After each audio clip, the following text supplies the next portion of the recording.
कर दी recording. Hello my dear student, आप सभी का अपनी एकलव्य एकेडमी मेरठ परिवार में स्वागत है। जैसा कि आपको पता है कि हमने होम मैनेजमेंट में क्वेश्चनों की सीरीज स्टार्ट की हुई है। जो प्रीवियस ईयर के क्वेश्चन हैं जो आ चुके हैं और जो संभावित क्वेश्चन है जो पेपर में आ सकते हैं बहुत ज़्यादा इंपॉर्टेंट हैं, तो पूरे होम मैनेजमेंट को कवर करते हुए हमने क्वेश्चंस का एक ब्लूप्रिंट, एक रिकॉर्ड तैयार कराया है जिसमें हम आपकी डेली प्रैक्टिस चल रही है। तो आप हमारे साथ डेली प्रैक्टिस करते रहिए, अपनी तैयारी को जोरदार कर लीजिए। तो देखते हैं आज का जो पहला क्वेश्चन है वो क्या रहेगा। पहला जो क्वेश्चन है थकान वाले चैप्टर से है। अत्यधिक थकान उत्पन्न करने वाला कार्य नहीं है पूछा है। क्या कह रहा है? अत्यधिक थकान उत्पन्न करने वाला कार्य नहीं है। ठीक है, तो कौन सा नहीं है? पहला दिया है टीवी देखना, हाथ फैलाना तथा झुकना, चलना या भार उठाना। तो बच्चों हाथ फैलाने में, इसमें हम हाथ फैला रहे हैं, हमारे हाथों पे लोड आ रहा है। चलने में हमारे पैरों पे आ रहा है, भार उठाने में हमारी कमर पे आता है। तो जो अत्यधिक थकान उत्पन्न करने वाला कार्य क्या नहीं है? हम बैठ के जो टीवी देख रहे हैं ये अत्यधिक थकान वाला कार्य नहीं है। तो इसका जो राइट आंसर हो जाएगा वो हो जाएगा फर्स्ट, टीवी देखना। नेक्स्ट है थकान का प्रकार नहीं है। थकान कितने प्रकार की होती है? तो पहली जो थकान होती है वो शारीरिक थकान होती है, एक हमारी मानसिक थकान होती है और एक हमारी नीरस थकान होती है। जब हम औद्योगिक क्षेत्र में या किसी बिजनेस में काम करते हैं तो जो उससे होने वाली थकान होती है वो हमारी नीरस थकान होती है। ठीक है, तो यहाँ दिया है शारीरिक थकान, मनोवैज्ञानिक थकान, नीरस थकान या सामाजिक थकान। तो थकान का जो प्रकार नहीं है वो है हमारी सामाजिक थकान। शारीरिक थकान भी हमें होती है, मनोवैज्ञानिक थकान भी होती है, नीरस थकान भी होती है, पर सामाजिक थकान नहीं होती। तो इसका राइट आंसर हो जाएगा फोर्थ, सामाजिक थकान। थर्ड क्वेश्चन है शरीर की कार्य क्षमता पर थकान का प्रभाव नहीं होता। मतलब शरीर की जो कार्य क्षमता है उस पर थकान का प्रभाव नहीं होता। किस चीज का नहीं होता? क्या आलस्य का नहीं होता, शिथिलता का नहीं होता, एकाग्रता का नहीं होता, नींद के आने का नहीं होता। तो शरीर की कार्य क्षमता पर जो प्रभाव नहीं होता वो क्या, किसका नहीं होता? एकाग्रता का नहीं होता। ठीक है, आलस्य का भी होता है, शिथिलता का भी होता है, नींद के आने का भी होता है, पर जो ये एकाग्रता होती है इस पे कार्य क्षमता पर प्रभाव नहीं पड़ता। तो इसका राइट आंसर हो जाएगा थर्ड, एकाग्रता। फोर्थ है अत्यधिक शारीरिक थकान उत्पन्न करने वाला कार्य नहीं है। मतलब ऐसा कौन सा कार्य है जिससे बहुत ज़्यादा थकान नहीं होती? क्या कपड़े धोना है, सफाई करना है, इस्त्री करना है या पत्रिका पढ़ना है? तो ऐसा जो काम जो हम कर रहे हैं उससे हमें बहुत ज़्यादा थकान नहीं होती। तो वो काम कौन सा है? कपड़े धोना, सफाई करना, इस्त्री करना या पत्रिका पढ़ना। बच्चों जो पत्रिका पढ़ना होता है, हम बैठ के पढ़ाई कर रहे हैं, पत्रिका पढ़ रहे हैं, मैगजीन पढ़ रहे हैं, अपनी पढ़ाई कर रहे हैं, तो ये एक ऐसा काम है जिससे हमें बहुत ज़्यादा शारीरिक थकान नहीं होती है। इसका राइट आंसर हो जाएगा फोर्थ। फिफ्थ है औद्योगिक क्षेत्रों में पाई जाने वाली थकान है। ये औद्योगिक लिखा है बच्चों, औद्योगिक क्षेत्रों में पाई जाने वाली थकान है। मतलब जो औद्योगिक क्षेत्रों में थकान पाई जाती है उसको हम क्या कहते हैं? वो थकान कौन सी होती है? ऑप्शन दिया है शारीरिक थकान है, मनोवैज्ञानिक थकान है, या फिर नीरस थकान है, या फिर कुंठाजन्य थकान है। तो जो औद्योगिक क्षेत्रों में होने वाली थकान होती है वो होती है हमारी नीरस थकान। उसको कहा जाता है नीरस थकान। इसमें व्यक्ति को नीरस थकान हो जाती है, चिड़चिड़ापन हो जाता है, बेचैनी हो जाती है, अपने काम के प्रति उसकी अरुचि हो जाती है। तो इस प्रकार की जो थकान होती है वो व्यक्ति को बहुत ज़्यादा अकेलापन और चिड़चिड़ापन महसूस कराती है। इसका राइट आंसर हो जाएगा थर्ड।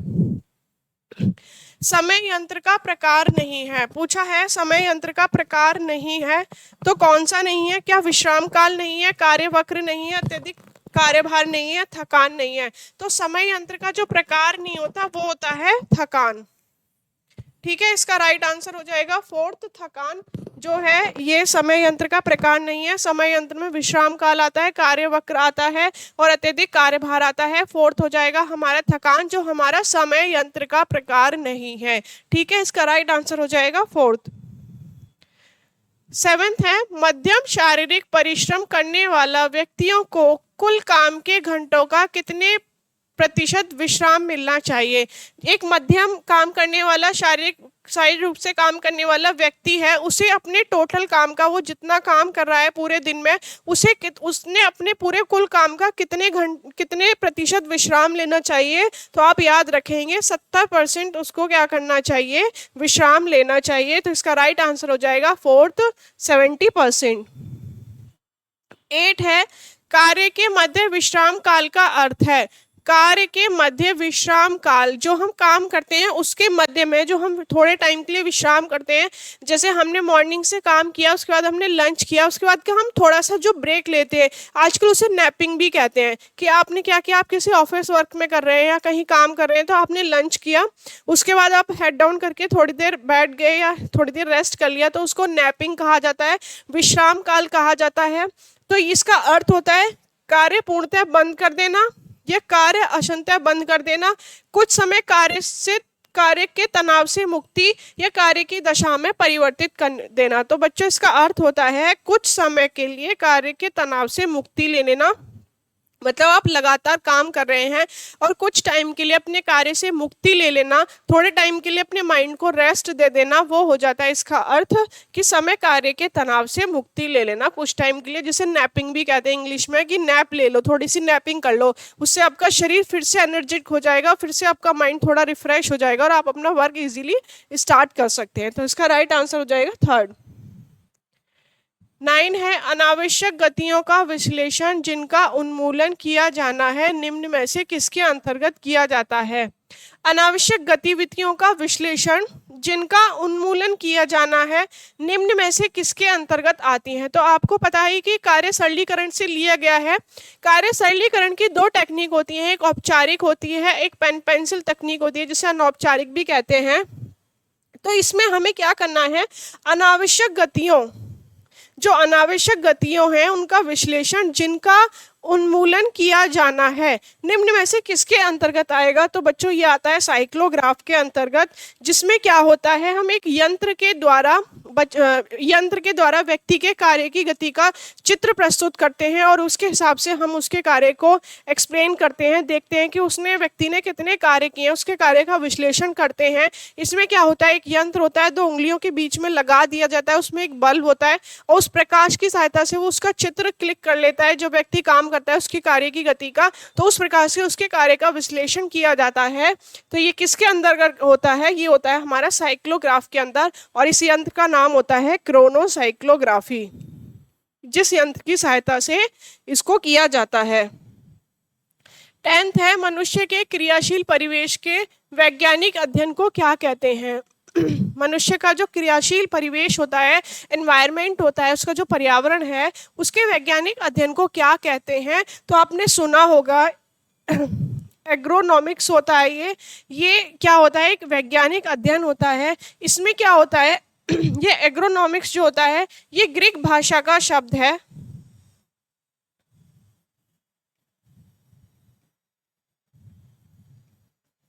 ग्रीक भाषा का शब्द है, और ठीक है, ये 2 शब्दों से मिलके बना है,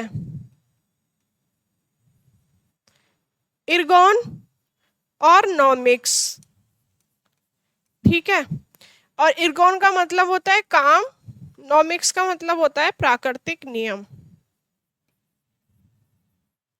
प्राकृतिक नियम। इसके अंतर्गत क्या होता है कि जो भी काम प्राकृतिक रूप से किया जाता है या प्राकृतिक दायरे में नेचुरली किया जाता है, वो काम क्या होता है, बहुत बढ़िया होता है, बहुत अच्छा होता है और क्वांटिटी में ज़्यादा होता है। इसलिए ज़्यादातर हमें जो काम है प्राकृतिक दायरे में, प्राकृतिक नियम में रहकर ही करने चाहिए, ये हमारा एग्रोनॉमिक्स कहता है। और ये एग्रोनॉमिक्स जो है ये ग्रीक भाषा का शब्द है, 2 शब्दों से मिलकर बना है, इर्गोन और नॉमिक्स, ठीक है।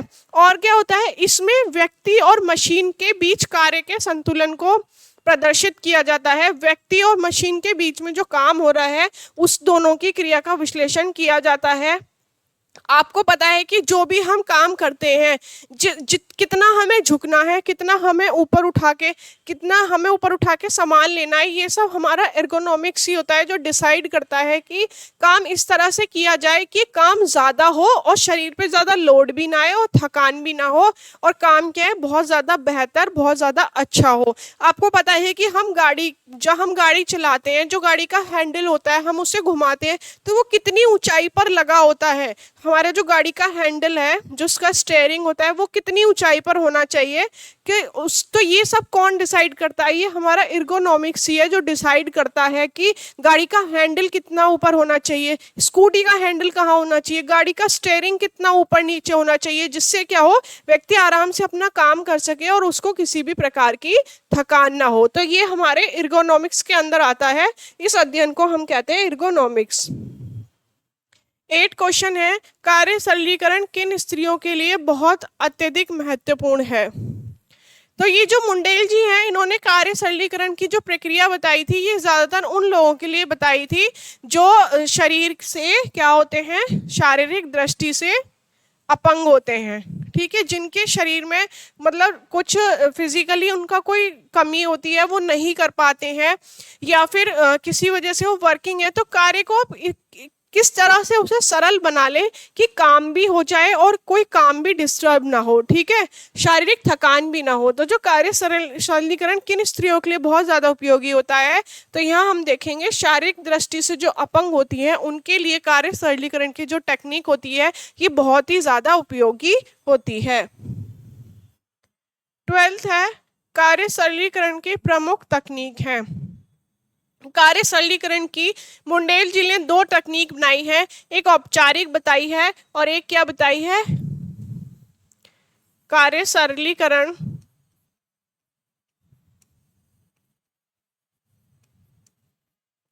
तकनीक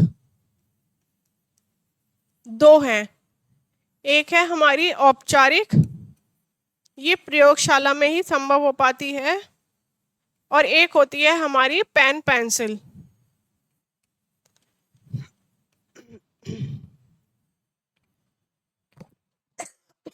ठीक है, तो यहाँ पूछा है कि कार्य सरलीकरण की प्रमुख तकनीक कौन सी है?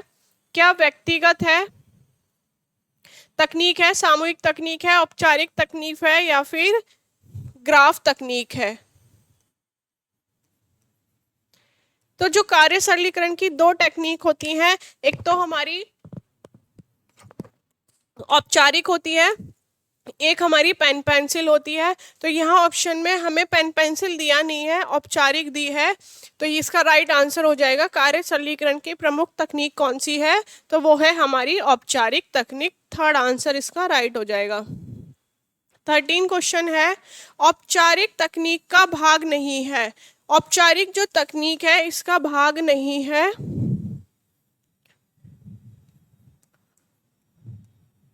हमारे भैया ने बहुत सारी मिस्टेक कर दी। औपचारिक तकनीक का भाग नहीं है, कौन सा नहीं है? साइक्लोग्राफ माप विधि है, मेमो मोशन है, माइक्रो मोशन है, सामूहिक अध्ययन है। तो जो ये औपचारिक तकनीक होती है इसमें हमारा एक आता है माइक्रो मोशन,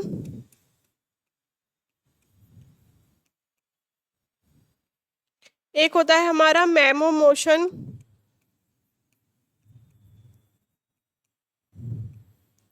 एक होता है हमारा साइक्लोग्राफ, एक होता है हमारा स्टॉप वॉच। ठीक है, ये हमारी औपचारिक टेक्निक के अंदर आती है, कार्य सरलीकरण के अंदर। तो औपचारिक में देखो साइक्लोग्राफ भी दिया है, मेमो मोशन है, माइक्रो मोशन है, लेकिन सामूहिक अध्ययन नहीं किया जाता। मल्टीमाइन जो चार्ट किया जाता है वो पेन पेंसिल के अंदर किया जाता है। तो यहाँ हमसे नहीं में पूछा था कि औपचारिक जो तकनीक है वो नहीं है, तो कौन सी नहीं है? सामूहिक अध्ययन नहीं है, ये हमारा पेन पेंसिल में किया जाता है।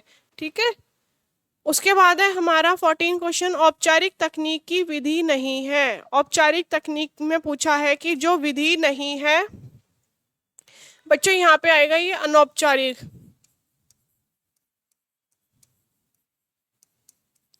अनौपचारिक है, अनौपचारिक तकनीक की विधि नहीं है। तो ये जो हमारी पेन पेंसिल होती है इसको हम अनौपचारिक विधि भी कहते हैं। इनके दोनों नाम है ये, pen pencil, pen pencil technique बोल दो या फिर अनौपचारिक टेक्निक बोल दो, दोनों एक ही हैं। इसमें जो आता है हमारा प्रोसेस चार्ट आता है,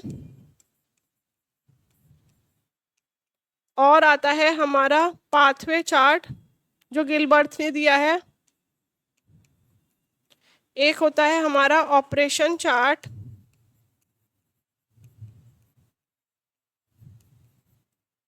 और एक होता है हमारा इसमें मल्टीमैन चार्ट।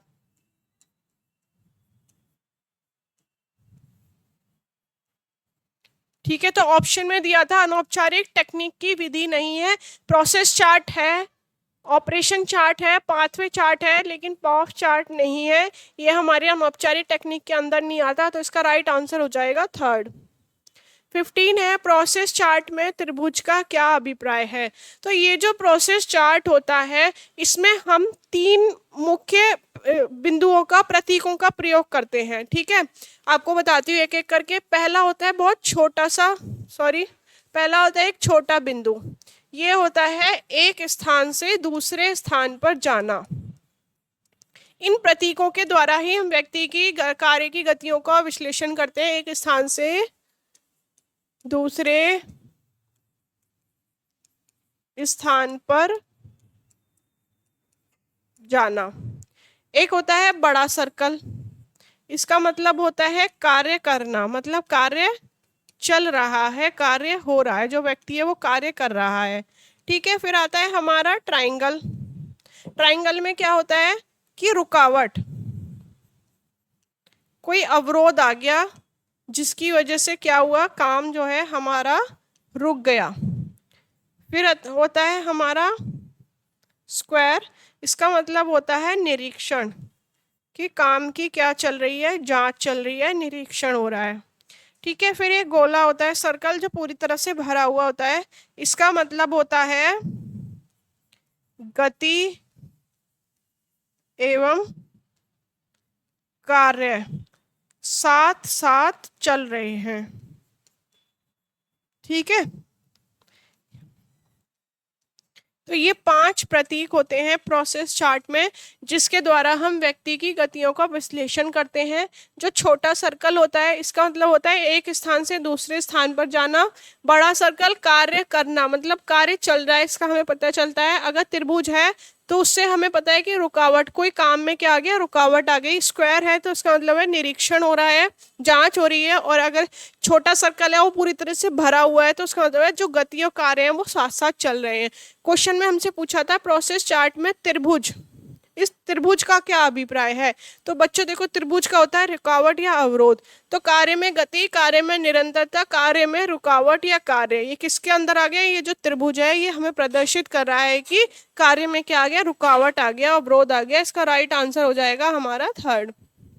इसके बाद है सरलीकरण, काम करने की सबसे आसान, सरल तथा तीव्र गति से कार्य करने की विधि की खोज करता है। यह कथन किसका है। बच्चों ये डेफिनेशन दी है, होम मैनेजमेंट में बहुत ज़्यादा डेफिनेशन पूछी जाती हैं, तो एक क्लास हम ऐसी रखेंगे जिसमें हमने पूरे होम मैनेजमेंट से डेफिनेशन को निकाल लिया है, जो पहले आ भी चुकी हैं और जो आने वाली हैं, जिनकी संभावना है कि वो हमारे एग्जाम में हमें देखने के लिए मिलेंगी।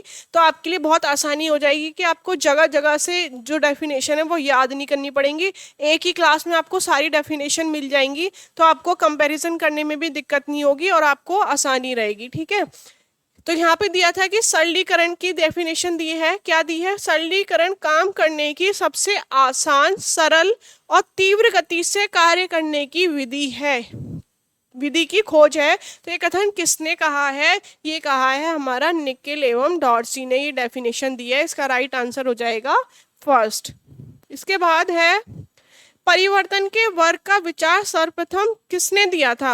मतलब जो ये परिवर्तन का वर्ग है कि ये 5 वर्ग हैं या 3 वर्ग हैं जिन्होंने भी दिए हैं, तो सबसे पहले किसके दिमाग में आया था, किसके माइंड में आया था। तो ये क्या मुंडेल के माइंड में आया था, गिलबर्ट के में आया था, या फिर मल्टीमैन द्वारा आया था, या इनमें से कोई नहीं? तो किसके दिमाग में आया था? सर्वप्रथम आया था मुंडेल जी के दिमाग में। गिलबर्ट जो है इन्होंने दिया है पाथवे चार्ट, जो है वो गिलबर्ट ने दिया है। मल्टीमैन चार्ट जो है ये पेन पेंसिल के अंदर आता है। सबसे पहले परिवर्तन के वर्ग का जो विचार आया था वो आया था मुंडेल जी के दिमाग में। और इसके अलावा जो परिवर्तन के वर्ग की जो विभिन्न तत्व बताए हैं वो ग्रास एवं कैंडल ने भी बताए हैं। उन्होंने 3 परिवर्तन बताए हैं। और जो मुंडेल जी हैं, मुंडेल ने 5 परिवर्तन के वर्ग बताए हैं। 5 परिवर्तन वर्ग बताए हैं। कितने बताए हैं? 5 बताए हैं। पहला बताया है हाथ पैर की गति में परिवर्तन, ठीक है। सेकंड बताया है उन्होंने कार्य संग्रह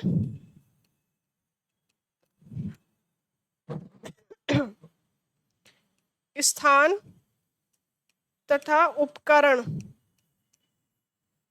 में परिवर्तन। आप कहीं ये नोट डाउन कर लो, शॉर्ट नोट बना के, बहुत काम आने वाला है। उसके बाद बताया उत्पादन में परिवर्तन।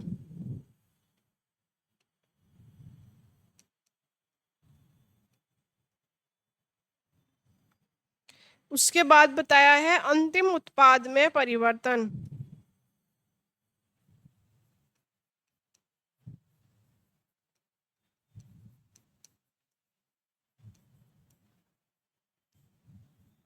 इसके बाद बताया है इन्होंने कच्चे माल में परिवर्तन। इस प्रकार से इन्होंने 5 परिवर्तन के वर्ग बताए हैं मुंडेल जी ने। हाथ व पैर की गति में परिवर्तन, कार्य संग्रह स्थान व उपकरण में परिवर्तन, उत्पादन में परिवर्तन, अंतिम उत्पाद में परिवर्तन और कच्चे माल में परिवर्तन। यही हम ग्रास एवं कैंडल की बात करें तो उन्होंने 3 परिवर्तन बताए हैं। शुरू के 3 बताए हैं, हाथ और पैर की गति में परिवर्तन, साथ ही साथ उपकरण में परिवर्तन एवं उत्पाद में परिवर्तन। अब हमसे क्वेश्चन यहाँ पे किया था कि सबसे पहले जो परिवर्तन का वर्ग है ये किसके दिमाग में आया था? तो हम याद रखेंगे मुंडेल के दिमाग में आया था। और उन्होंने कितने बताए थे? 5 परिवर्तन के वर्ग बताए थे। और ग्रास और कैंडल की बात करें तो उन्होंने कितने बताए थे? 3 बताए थे, ठीक है। तो इसका राइट आंसर हो जाएगा फर्स्ट मुंडेल। इसके बाद है कार्य सरलीकरण की 2 टेक्निक है। कौन सी है? कौन सी 2 तकनीक है? तो आपको पता है एक औपचारिक होती है और एक कौन सी होती है? पेन पेंसिल तकनीक। औपचारिक जो होती है ये हमारी प्रयोगशाला में संभव होती है, और ये पेन पेंसिल जो होती है इसे अनौपचारिक तकनीक भी कहा जाता है, और ये एक घरेलू विधि है जो घर पर भी की जा सकती है। इसका राइट आंसर हो जाएगा second. Pathway chart Shrimati Gilbert ने उल्लेख किया। इस विधि को इस नाम से भी, विधि को इस नाम से भी जानते हैं, ठीक है।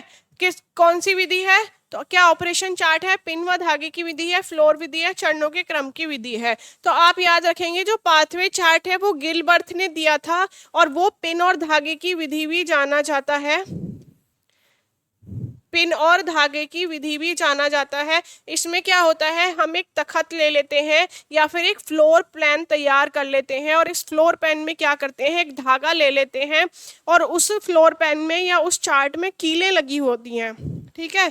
इस तरह से एक फ्लोर प्लान या तखत होता है, उसमें ये कीलें लगी हुई होती हैं, और जैसे जैसे व्यक्ति काम कर रहा है, ठीक है, उसके काम का जो चलने का जो तरीका है, जिस प्रकार से वो गति कर रहा है, धागे को इस प्रकार से ही उसमें घुमाया जाता है। ऐसे करके जो धागा है ऐसे चलता रहता है इस फ्लोर प्लान पे। हम देखते हैं बाद में, हम इसका विश्लेषण करते हैं, मूल्यांकन करते हैं, तो हम क्या करते हैं, धागे की लंबाई देखते हैं, उसके हिसाब से उसका कार्य सरलीकरण किया जाता है कि व्यक्ति ने कितना काम किया, धागे की लंबाई कितनी हो गई। अगली बार जब वो काम करेगा उसको कार्य सरलीकरण की तकनीक बताई जाएंगी, ऐसे ऐसे उसके धागे की जो लंबाई है वो कम होती जाएगी। तो इसमें जो हम प्रयोग करते हैं पिन और धागे का करते हैं, एक फ्लोर प्लान होता है, समतल जगह होती है, या फिर एक तखत होता है, एक चार्ट होता है, जिसके द्वारा हम इसका कार्य सरलीकरण करते हैं। इसका राइट आंसर हो जाएगा सेकेंड। फिर है कार्य सरलीकरण का अर्थ है कार्य करने की सबसे आसान, सरल, शीघ्र विधि की सचेता पूर्वक खोज करना। यह कथन किसका है? अभी पिछला भी आया था, किसका कथन है? ये निकिल एवं डॉर्सी का ये कथन है। 30 क्वेश्चन है, आजकल समय किसी भौतिक वस्तु की तरह प्रयोग में लाया जाता है। इसको कहा जा सकता है और वह भी किया जा सकता है। यह कथन किसका है? ठीक है, आजकल समय किसी भौतिक वस्तु की तरह प्रयोग में लिया जाता है, इसको यूज भी किया जा सकता है और इसको क्या है, वह भी किया जा सकता है। तो ये क्या होता है? ये कथन किसका है? तो आप याद रखेंगे ये कथन है हॉल का। यह परिभाषा किसने दी है? ये परिभाषा दी है हॉल ने। ठीक है, 22 क्वेश्चन है, परिवार का निर्माण होता है, जो ये फैमिली है इसका निर्माण होता है तो कैसे होता है? ऑप्शन में दिया है प्रेम द्वारा, स्नेह द्वारा, विवाह द्वारा या सहयोग द्वारा। तो जो परिवार का निर्माण होना स्टार्ट होता है, जब से ये अवस्था चलती है, विग्लो ने 3 अवस्था बताई हैं, आपको पता होगा।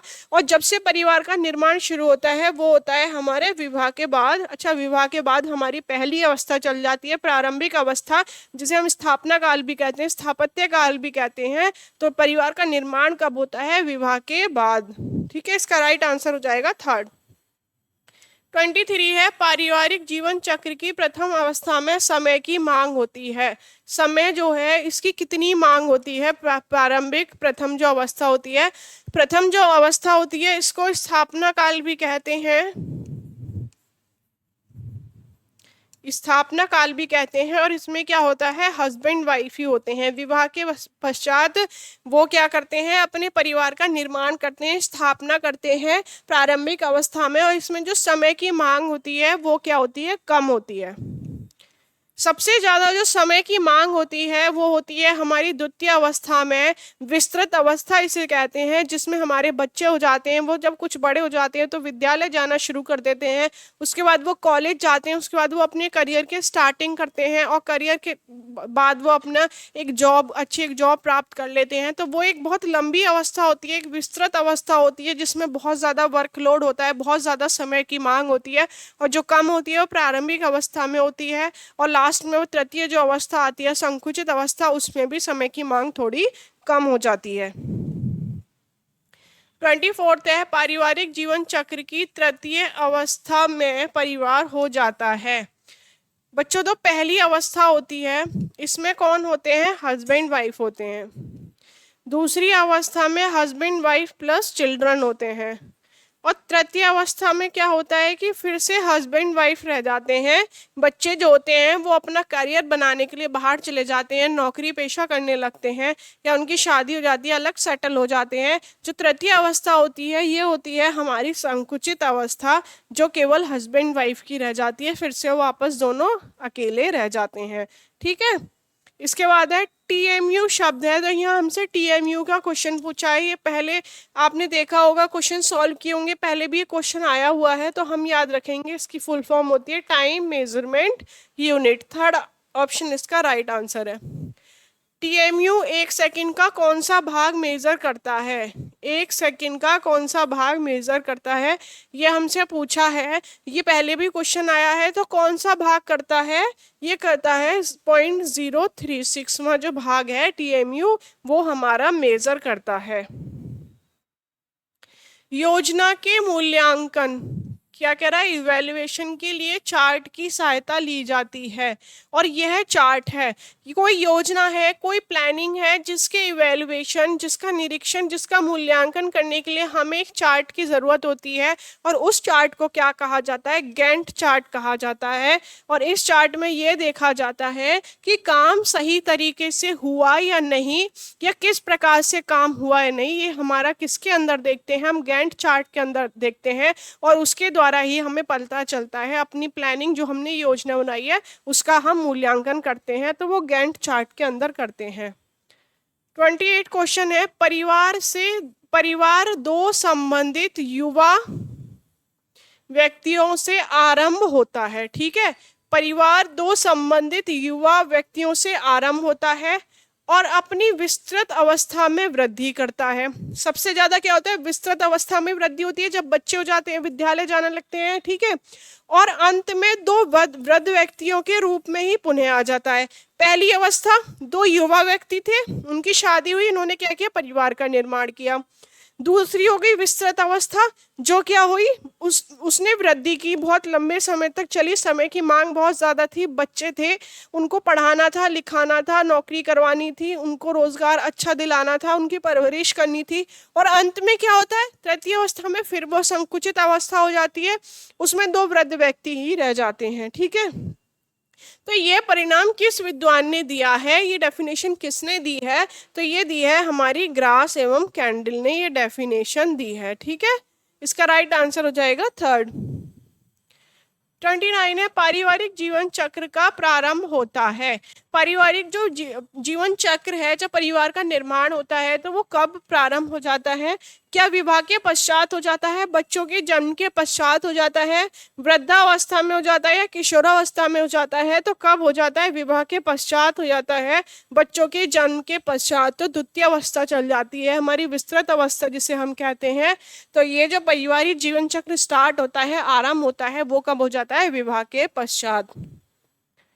30 क्वेश्चन है, पारिवारिक जीवन चक्र की किस अवस्था को परिवार का स्थापत्य काल कहा जाता है। जो हमारी आरंभिक अवस्था होती है, प्रारंभिक अवस्था होती है, उसे हम स्थापना काल भी कहते हैं और स्थापत्य काल भी कहते हैं। तो इसका राइट आंसर हो जाएगा प्रारंभिक अवस्था, ठीक है।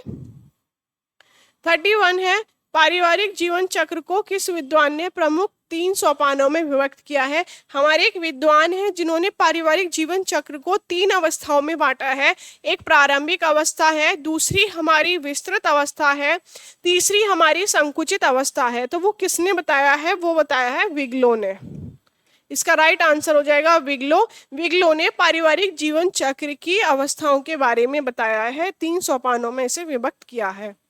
32 है, परिवार का निर्माण समायोजन, ठीक है। क्या हो रहा है, एक तो परिवार का निर्माण हो रहा है, समायोजन हो रहा है, संतानोत्पत्ति हो रही है। 3 पारिवारिक जीवन चक्र किस अवस्था की उप अवस्थाएं हैं, मतलब कौन सी अवस्था है, क्या पहली अवस्था है, दूसरी है, तीसरी है, किसकी ये उप अवस्थाएं हैं कि जिसमें परिवार का निर्माण हो रहा है, समायोजन हो रहा है और संतानोत्पत्ति भी हो रही है। तो ये किसकी उप अवस्था हो गई, ये हो गई हमारी प्रारंभिक अवस्था की, जहाँ पे परिवार का निर्माण हो रहा है, परिवार के निर्माण के बाद वो आपस में समायोजन कर रहे हैं, उसके बाद हमारी बच्चे होते हैं, जिससे हमारी सेकेंड अवस्था स्टार्ट हो जाती है, विस्तृत अवस्था। 33 है, परिवार में प्रमुख रूप से संबंध पाए जाते हैं, पति पत्नी के, माता पिता, बच्चों के, भाई बहन के, या फिर उपयुक्त सभी। तो आपको पता है जब हम एक परिवार में रहते हैं तो परिवार सभी लोगों से मिलजुल कर ही बनता है, तो उसमें पति पत्नी, भाई बहन, माता पिता, ये सारे रिलेशन पाए जाते हैं, सारे संबंध होते हैं। इसका राइट आंसर हो जाएगा 4th। परिवार का स्थायित्व निर्भर होता है, जो स्थायित्व होता है, इसकी नींव जो होती है वो किस पर निर्भर करती है, तो पहला दिया है पति पत्नी के संबंध पर, अच्छे पारिवारिक संबंधों पर, संतानोत्पत्ति पर, या फिर आर्थिक व सामाजिक स्थिति पर। तो परिवार का जो स्थायित्व, परिवार का जो नींव होती है वो निर्भर करती है हमारी अच्छे पारिवारिक संबंधों पर। अगर आपस में परिवार के सदस्यों में आपस में अच्छे संबंध होंगे, उनमें प्यार होगा, उनमें आपस में काम करने की ऐसी होगी कि सब मिलजुल के कर लेंगे, मित्रता के साथ रहेंगे, अच्छे संबंधों का निर्माण करेंगे, तो वो क्या होता है, हमारा पारिवारिक स्थायित्व पर निर्भर होता है। अच्छे पारिवारिक संबंधों के निर्माण के लिए माता पिता का अपने बच्चों के प्रति व्यवहार होना चाहिए। जो माता पिता हैं उनका अपने बच्चों के प्रति पारिवारिक संबंध अच्छे रहे तो कैसा व्यवहार होना चाहिए, क्या प्रजातांत्रिक होना चाहिए, अधिक अधिकारवादी होना चाहिए, अधिक कठोर होना चाहिए, तिरस्कारपूर्ण होना चाहिए। तो कैसा होना चाहिए, प्रजातांत्रिक होना चाहिए, जिसमें अपनी बात भी कहनी चाहिए, बच्चों की भी सुननी चाहिए, उनकी माननी भी चाहिए, जहाँ पे उनको ज़रूरत हो सही रास्ता उन्हें दिखाने की वहाँ दिखाना भी चाहिए। तो आपस में ऐसा संबंध होना चाहिए, बहुत कठोर नहीं होना चाहिए, कोई डर बच्चे के मन में नहीं होना चाहिए कि अगर हमने अपने माता पिता को ये बात बता दी कहीं हमारी डांट ना लग जाए, कहीं हमारी पिटाई ना लग जाए। मतलब इतना प्रजातांत्रिक माहौल होना चाहिए कि उनकी भी सुननी चाहिए, अपनी भी बतानी चाहिए। दोनों तरह से बच्चा अपने आपस में इतना फ्रैंक हो, इतना खुला हुआ हो कि वो कोई भी बात हो बाहर की कैसी भी, या किसी बात से वो परेशान हो तो वो अपने माता पिता को बता सके। तो इस प्रकार से पारिवारिक संबंध आपस में होने चाहिए।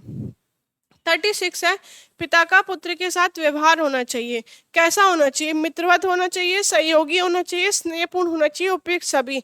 तो बच्चों आपको पता है कि जो पिता का पुत्र के साथ व्यवहार होता है या अपने बच्चों के साथ जो व्यवहार होता है वो मित्रवत भी होना चाहिए, सहयोग भी, स्नेहपूर्ण, उपयुक्त सभी तरह का जो व्यवहार है वो होना चाहिए अपने बच्चों के साथ। 37 है, संयुक्त परिवार में पारिवारिक संबंधों के खराब होने का प्रमुख कारण है। जो जॉइंट फैमिली होती है, संयुक्त परिवार होते हैं, उनमें रिलेशन ज्यादातर खराब हो जाते हैं। उनका कारण क्या होता है? निजी इच्छाओं की अवहेलना होती है, बिल्कुल सही बात है। वयस्कों के अधिकारवादी प्रवृत्ति होती है, जो बड़े बूढ़े होते हैं वो अपने हिसाब से चीजें बताते हैं। आजकल के जो बच्चे हैं वो अपने हिसाब से चीजें करते हैं। बहुत ज्यादा नियंत्रण होता है, बिल्कुल सही बात है, नियंत्रण बहुत ज्यादा होता है। तो ये तीनों ही बातें बिल्कुल सही है। तो इसका राइट आंसर आ जाएगा फोर्थ, उपयुक्त सभी। निजी इच्छाओं की अवहेलना भी होती है, वयस्कों की अधिकारवादी प्रवृत्ति भी होती है, और बहुत ज्यादा नियंत्रण भी होता है जॉइंट फैमिली में। तो हो जाएगा राइट फोर्थ। वैवाहिक असामंजस्य का अर्थ है, वैवाहिक असामंजस्य का अर्थ है, क्या अर्थ है? विवाह बंधन का टूटना, विवाह बंधन का टूटना होता है विवाह विच्छेद। हमसे पूछा है वैवाहिक असामंजस्य का क्या अर्थ है? वैवाहिक जीवन में तनाव उत्पन्न होना, वधू का परिवार के सदस्यों से लड़ाई झगड़ा होना, या बच्चों का माता पिता से सामंजस्य नहीं होना। तो वैवाहिक असामंजस्य का अर्थ होता है वैवाहिक जीवन में तनाव उत्पन्न होना। इसका राइट आंसर हो जाएगा सेकंड। असामंजस्य का अर्थ है वैवाहिक जीवन में तनाव उत्पन्न होना। 39 है, वैवाहिक असामंजस्य की स्थिति उत्पन्न करती है। क्या परिस्थिति होती है जब वैवाहिक असामंजस्य की स्थिति उत्पन्न हो जाती है? आपसी मनमुटाव होता है, ठीक है, संघर्ष होते हैं, पृथक्करण होता है। तो आपसी असामंजस्य की अगर स्थिति उत्पन्न हो गई है तो उसमें आपसी मनमुटाव भी रहता है, संघर्ष भी होते हैं, पृथक्करण भी होता है। इसका राइट आंसर हो जाएगा उपयुक्त सभी, फोर्थ हो जाएगा, ठीक है। 40 है, वैवाहिक जीवन की सफलता निर्भर करती है, पति पत्नी के जो वैवाहिक जीवन है वो सफल रूप से चले, उसका जो हमने निर्माण किया है उसमें कोई दिक्कत ना आए, तो उसकी जो सफलता है वो किस बात पर निर्भर करती है? क्या समायोजन पर करती है, सहयोग पर करती है, आपसी समझदारी पर करती है? तो बच्चों जो वैवाहिक जीवन है वो तभी सुचारू रूप से चल सकता है, तभी वो सफल माना जा सकता है जब उसमें समायोजन भी होगा, सहयोग भी होगा और आपसी समझदारी भी होगी। तो इसका राइट आंसर हो जाएगा उपयुक्त सभी।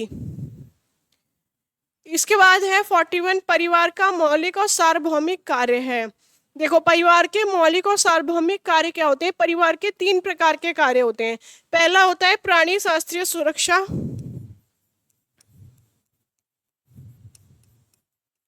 जो इसके मौलिक कार्य हैं, एक होता है प्राणी शास्त्रीय सुरक्षा, दूसरा होता है मानसिक सुरक्षा,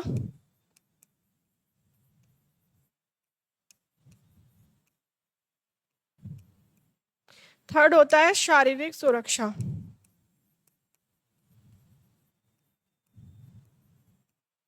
तो परिवार के ये मौलिक काम है, सार्वभौमिक कार्य है कि वो प्राणी शास्त्रीय सुरक्षा करेगा परिवार। इसमें क्या होता है? बच्चों का पालन पोषण, संतानोत्पत्ति की जाती है। मानसिक सुरक्षा में मानसिक रूप से सुरक्षा दी जाती है, और क्या होता है? स्नेह होता है, प्रेम होता है। शारीरिक सुरक्षा में भोजन, वस्त्र, मकान की जो फैसिलिटी है, सुविधा, वो प्रदान की जाती है परिवार के सदस्यों को, उनको शारीरिक रूप से सुरक्षा दी जाती है। तो परिवार के ये मौलिक और सार्वभौमिक जो कार्य होते हैं वो होते हैं हमारे प्राणी शास्त्रीय सुरक्षा, मनोवैज्ञानिक सुरक्षा, मानसिक सुरक्षा, शारीरिक सुरक्षा, ये तीनों होते हैं। इसमें ऑप्शन में दिए हुए नहीं है आपको। अगर यहाँ से आय का संबंध, मनोरंजन यहाँ से मान ले तो इसका हो जाएगा संतानोत्पत्ति, ठीक है। वैसे अगर मूल काम दिए होंगे, ऑप्शन ठीक नहीं दिए, तो ये होंगे हमारे प्राणी शास्त्रीय सुरक्षा, मानसिक सुरक्षा और शारीरिक सुरक्षा। परिवार की विशेषताएं होती हैं, जो परिवार होती है, फैमिली होती है, इसकी क्या विशेषताएं होती हैं? सार्वभौमिकता होती है, सभी लोगों की भूमिका होती है, सामाजिक ढांचे में केंद्रीय स्थिति होती है, भावात्मक आधार होता है, फीलिंग्स होती हैं, एक दूसरे इमोशनल, एक दूसरे से अटैच होते हैं। उपयुक्त सभी, तो इसका राइट आंसर हो जाएगा उपयुक्त सभी। सार्वभौमिकता भी होती है, सामाजिक ढांचे में केंद्रीय स्थिति भी होती है, और भावात्मक आधार भी होता है, एक दूसरे की फीलिंग से आपस में सब जुड़े हुए रहते हैं। उपयुक्त सभी इसका राइट आंसर हो जाएगा। 43 है, निम्नलिखित में परिवार का कौन सा कार्य मौलिक कार्य नहीं है। तो परिवार के कार्यों की बात की है कि परिवार का जो मौलिक कार्य नहीं है वो क्या नहीं है। क्या प्रकृति की निरंतरता नहीं है, उत्तराधिकारी का निर्धारण नहीं है, मनोवैज्ञानिक आवश्यकताओं की पूर्ति, या बच्चों का पालन पोषण। तो बच्चों जो परिवार के मौलिक कार्य होते हैं उसमें उत्तराधिकार का निर्धारण भी होता है, ठीक है, मनोवैज्ञानिक आवश्यकताओं की पूर्ति भी होती है, बच्चों का पालन पोषण भी होता है। उत्तराधिकार का निर्माण यह है कि जो हमने संपत्ति प्रॉपर्टी बनाई है, जो मुखिया है उसके बाद वो उसका उत्तराधिकार कौन होगा, तो इस तरह से उत्तराधिकार का निर्धारण भी किया जाता है। मनोवैज्ञानिक आवश्यकताओं की स्नेह प्रेम सहानुभूति ये सब मनोवैज्ञानिक आवश्यकताओं की पूर्ति भी होती है।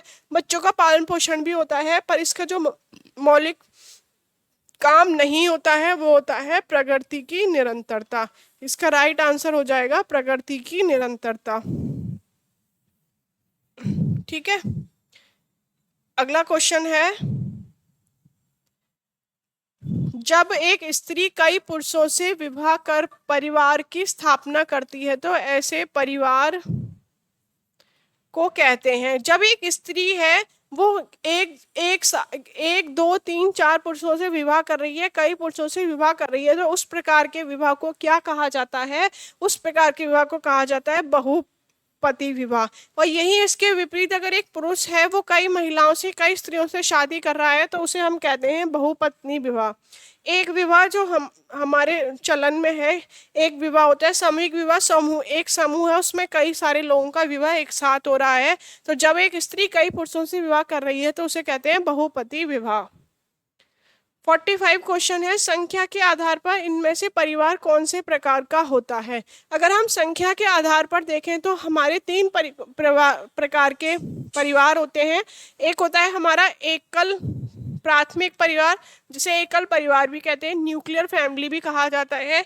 एक हमारा संयुक्त परिवार होता है जहाँ जॉइंट फैमिली, माँ बाप बच्चे और दादा दादी साथ में रहते हैं। एक होता है हमारा विस्तृत परिवार जिसमें चाचा ताऊ बुआ मामा सब एक साथ मिलकर रहते ही होते हैं, हमारी विस्तृत फैमिली। तो इसका राइट आंसर हो जाएगा उपयुक्त सभी। प्राथमिक परिवार भी होता है, संयुक्त परिवार भी होता है और हमारा विस्तृत परिवार भी होता है। ये तीनों परिवार के प्रकार हैं संख्या के आधार पर। 46 है, गृह लक्ष्मी को अपनी भूमिका का निर्वाह करना चाहिए। घर की लक्ष्मी है, घर में जो गृहिणी है उसको किस प्रकार से अपनी भूमिका का निर्वाह करना चाहिए, एक आदर्श बहू के रूप में, एक आदर्श पत्नी के रूप में, अच्छी माँ के रूप में, या उपयुक्त सभी के रूप में। तो एक जो गृहिणी होती है, घर की गृह लक्ष्मी होती है, उनको आदर्श बहू, आदर्श पत्नी और अच्छी माँ की जो है ये अपनी भूमिका अदा करनी चाहिए। इसका राइट आंसर हो जाएगा 4th। 47 है, परिवार में प्रबंधक कहलाता है। जो मैनेजर होता है परिवार का वो क्या कहलाता है, वो कौन होता है, वो होता है परिवार का मुखिया, जो परिवार का प्रबंधक कहलाता है। 48 है, किस रूप में गृहिणी बच्चों में मनोवांछित गुणों का विकास करती है। किस में कर रही है, बच्चों में। तो किस प्रकार से करेगी, कहा भी जाता है, कहावत भी है कि जो माँ होती है वो बच्चे की पहली टीचर होती है, पहली शिक्षिका होती है। तो किस रूप में गृहिणी बच्चों में मनोवांछित गुणों का विकास करती है, एक शिक्षिका के रूप में। राइट आंसर हो जाएगा 3rd C, शिक्षिका के रूप में। 49 है, पत्नी को होना चाहिए पति के साथ। पति के साथ पत्नी का किस प्रकार का रिलेशन होना चाहिए, प्रतिद्वंदी होना चाहिए, सहायिका होनी चाहिए, संरक्षक, शिक्षक। तो बच्चों जो पत्नी है उसका पति के साथ जो रिलेशन है वो कैसा होना चाहिए, एक सहायिका का होना चाहिए, सहायक के रूप में उसके साथ हमेशा खड़े होने चाहिए। कहते हैं ना कि गाड़ी भी, एक साइकिल चलने के लिए भी 2 पहियों की जरूरत होती है, एक पहिए की साइकिल नहीं चल सकती। इसी प्रकार पति पत्नी होते हैं कि उन्हें एक दूसरे के सहयोग की, आपसी रिलेशन की जरूरत होती है, तभी वो अपने परिवार का निर्माण, अपने परिवार को सुचारू रूप से चला पाएंगे। अच्छे से अच्छे पारिवारिक संबंध तभी बन पाएंगे आपस में जब क्या होगा, एक दूसरे को अच्छा सहयोग होगा, सहायिका के रूप में वो काम करेंगे। तो इसका राइट आंसर हो जाएगा बी। 50 है, पारिवारिक बचत को निर्धारित करने वाला तत्व नहीं है। पारिवारिक बजट जो होता है उसको निर्धारित करने वाला तत्व नहीं है। तो देखो 3 तत्व होते हैं। एक क्या होता है, बचत करने की इच्छा होनी चाहिए सबसे पहले तो, ठीक है। बचत करने की सुविधा होनी चाहिए, बचत करने की योग्यता भी होनी चाहिए। पारिवारिक बचत को निर्धारित करने वाला तत्व नहीं है पूछा था, तो वो क्या है, आवश्यकता। ये 3 मूल होती है, ये 3 मूल होती हैं, ये नहीं होती। सबसे पहले क्या होता है, बचत करने की इच्छा होनी चाहिए, दूसरा उसकी करने की सुविधा होनी चाहिए, और उसके बाद होता है कि हमें बचत करने की योग्यता का भी पता होना चाहिए। तो इसका राइट आंसर हो जाएगा हमारा सेकंड, नहीं पूछा था हमसे। 51 है, बैंक में धन जमा करने का प्रमुख खाता नहीं है। तो आपको पता है कि बैंक में आरडी होता है, एफडी होता है, सेविंग अकाउंट होता है, होम सेविंग अकाउंट होता है, ठीक है। तो इसमें क्या नहीं होता, राष्ट्रीय बचत पत्र नहीं होता। ये कहाँ होता है, ये होता है हमारा पोस्ट ऑफिस, डाक खाने में, एनएससी जिसे कहते हैं हम, नेशनल सेविंग सर्टिफिकेट, ठीक है। नगद के बदले में ये हमें पत्र मिलते हैं जहाँ पे हमारी राशि कुछ टाइम बाद बहुत अच्छे अमाउंट में तैयार हो जाती है। तो ये होता है, बैंक के ही हमारे प्रकार नहीं होते। 52 है, राष्ट्रीय बचत पत्र जारी करता है। ये जो एनएससी होता है, नेशनल सर्टिफिकेट, ये कौन जारी करता है, बैंक करता है, डाकघर करता है, यूनिट ट्रस्ट ऑफ इंडिया करता है, या फिर जीमा। तो आप याद रखेंगे ये कौन करता है, डाकघर करता है। 53 है, जीवन बीमा का प्रकार नहीं है। किसान विकास पत्र, आजीवन बीमा, बंदोबस्ती बीमा या बीमा संदेश। तो बच्चों जो ये जीवन बीमा होते हैं ये किसान विकास पत्र नहीं होते, केवीपी, सॉरी, केवीपी जो होते हैं ये कहाँ होते हैं, ये होते हैं हमारे डाक खाने में, ठीक है। इसका राइट आंसर हो जाएगा फर्स्ट, किसान विकास पत्र, आजीवन इसका राइट है, बंदोबस्ती, बीमा संदेश, ये सब जो होते हैं हमारे जीवन बीमा के प्रकार होते हैं। 54 है, साधनों की विशेषता नहीं है। साधनों की विशेषता क्या नहीं है, क्या साधन असीमित होते हैं, क्या साधन उपयोगी होते हैं, क्या साधन सीमित होते हैं, क्या साधन अंतर संबंधित होते हैं। तो ये जो साधन होते हैं ये क्या नहीं होते, क्या विशेषता नहीं है, ये असीमित नहीं होते बच्चों। साधन जो होते हैं हमारे पास सीमित होते हैं, इसीलिए हम कहते हैं कि कम से कम साधनों का प्रयोग करके अधिक से अधिक लक्ष्यों की पूर्ति करना। तो जो साधनों की विशेषता नहीं है वो ये नहीं होती कि साधन असीमित होते हैं, साधन हमेशा सीमित होते हैं, जिसके दायरे में रह के ही हमें अपने लक्ष्यों की, हमें अपने काम की पूर्ति करनी होती है। इसका राइट आंसर हो जाएगा फर्स्ट। इसके बाद है 55, साधनों के उपयोग को प्रभावित करने वाला जो तत्व है वो नहीं है, ठीक है। साधनों के उपयोग का प्रभावित करने वाला तत्व नहीं है, कौन सा नहीं है, साधनों का आकार है, पारिवारिक आकांक्षाएं हैं, व्यक्तिगत क्षमता है, या साधनों का ज्ञान। तो यहाँ पूछा था साधनों के उपयोग को प्रभावित करने वाला तत्व नहीं है, तो वो कौन सा नहीं है, व्यक्तिगत क्षमता नहीं है। साधनों का आकार भी है, पारिवारिक आकांक्षाएं भी है, और साधनों का ज्ञान भी होना चाहिए। ये सब साधनों को उपयोग को प्रभावित करने वाले तत्व हैं। आज का ये हमारा लास्ट क्वेश्चन है, कल फिर आपसे मिलते हैं कुछ इंपॉर्टेंट क्वेश्चन के साथ। Thank you.